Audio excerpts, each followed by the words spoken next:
जय जगन्नाथ। एबे तो मु मार्केटिंग पई आज जाइतिली। आज बाबू हमर पूरा नाइट ड्यूटी करिके शोइतिले। मु आसी करिके देइदेली खाइबा पे खाइ देके पूरा फिट हेइ कहउछन्ती कण मु आहुरी जिबी ड्यूटी। कहली हाँ ड्यूटी जाओनी आउ एते काम कले भी देह खराब हेजिबो। जेतिकी लिमिट रे काम कले ही ठीक।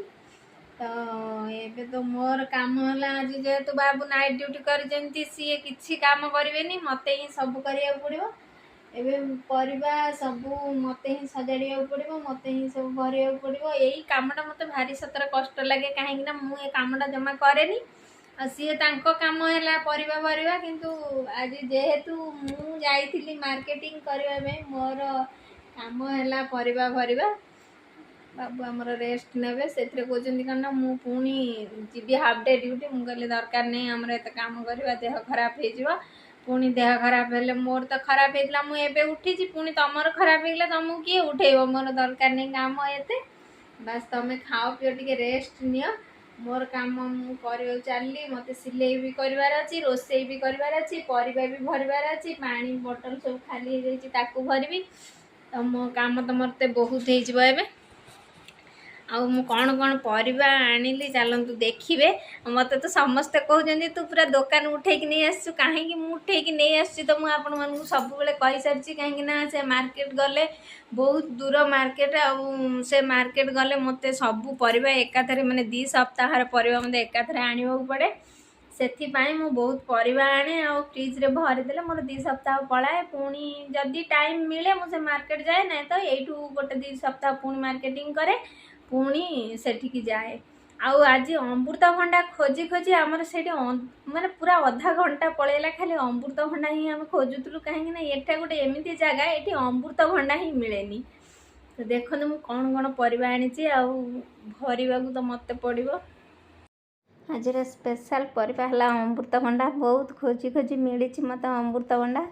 तो अमृतभंडा मत मिले ना मुझे एकाधरे 5 केजी 6 केजी जी भी थाए मु नहीं आसे। तो आज मो अमृतभंडा केवल आनी 200 टंकार आउ बाकी सब तो परिबा जानी रेट जहाँ माने परिबार रेट तो कौ रेट भी कम नहीं।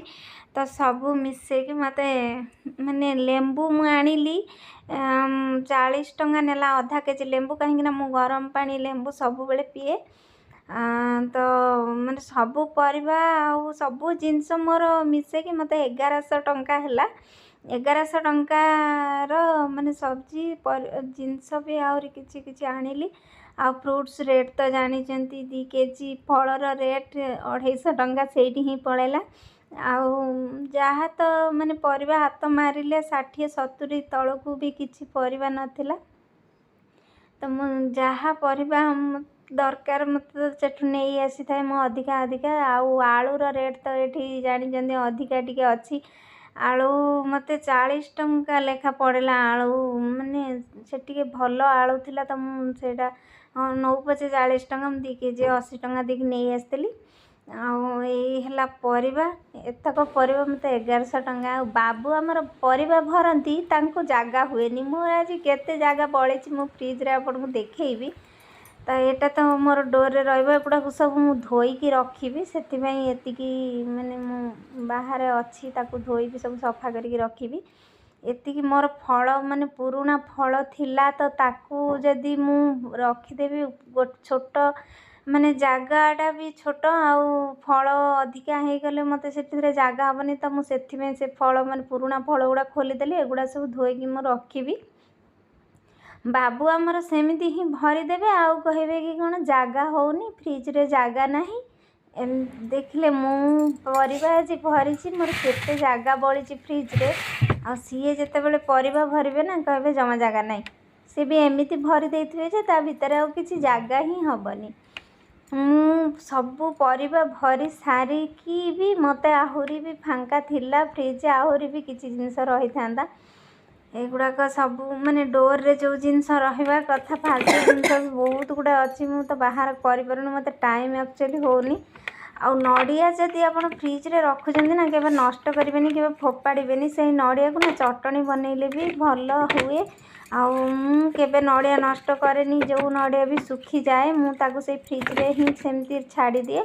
तो ମୁଁ ବହୁତ ଦିନ ହେଲା ଚଟଣି ବନେଇନି ତ ମୋର ବହୁତ ବଳି ଯାଇଛି ନଡ଼ିଆ ଅଛି ତ ଅଛି କେବେ ବନେଇଲେ ପୁଣି ସରିବ। ଏଠି ତ ମୋର ଲେମ୍ବୁ ଏଇଟାରେ ମୁଁ ଲେମ୍ବୁ ହିଁ ରଖେ ଖାଲି। ଆଉ ଏଇ ଲେମ୍ବୁଟା ମୋତେ ଆଣିକି ଦେଇଥିଲେ ଜଣେ ଆସାମର ଝିଅ। ସେ ଲେମ୍ବୁଟା ମାନେ ବହୁତ ମାନେ ଶୁଖିଗଲା କି କ'ଣ ତା ଦେହରୁ ରସ ହିଁ ବାହାରୁନି। ତ ଏ ବଟଲରେ ସେ ମୋତେ ହେଣ୍ଡୁଆ ଆଣିକି ଦେଇଥିଲା।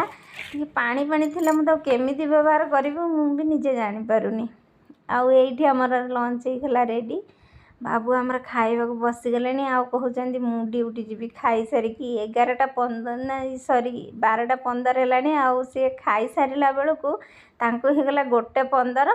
ତ ସିଏ ଯିବେ ଡ୍ୟୁଟି କେତେବେଳେ ମୁଁ ବି ଜାଣିପାରୁନି। ଚାଲିଲୁ ଆମର ଲଞ୍ଚ ସାରିକି ମୁଁ ଟିକେ ରେଷ୍ଟ ବି ନେଲି। ଆଉ ରେଷ୍ଟ ନେଇ ସାରିକି ସିଲେଇ କରି ସାରିଲା ବେଳକୁ ମୋତେ ହେଇଗଲା ରାତି 9ଟା। ଆଉ ଡିନର୍ ତ ଜାଣିଛନ୍ତି ଆମର ରୁଟି। ମୁଁ ତ ସେ ଭିଡ଼ିଓ ବି ବନେଇ ପାରିଲିନି। ଆଉ ବାବୁଙ୍କର ଆମର ତ ନିଦ ଛାଡ଼ିନି। ନିଦରେ ରାତିରେ ବି ଖାଇଲେ ଦିନରେ ବି ଖାଇଲେ। ତ ଏତିକି ମୁଁ ଆଜି ଦିନର ମାନେ କାମ ବହୁତ କାମ ଆଜି ପୁରା ମୋତେ ରେଷ୍ଟ ହିଁ ନଥିଲା। ସକାଳୁ ମୋର କାମ ଲାଗିଛି ମୁଁ ମାନେ ମୋତେ ଟିକିଏ ବି ଫାଙ୍କା ହିଁ ନାହିଁ। ରାତି 11ଟା ହେଇଗଲା ବେଳକୁ ବାବୁ କହୁଛନ୍ତି ଟାଇମ୍ ହେଇଗଲାଣି।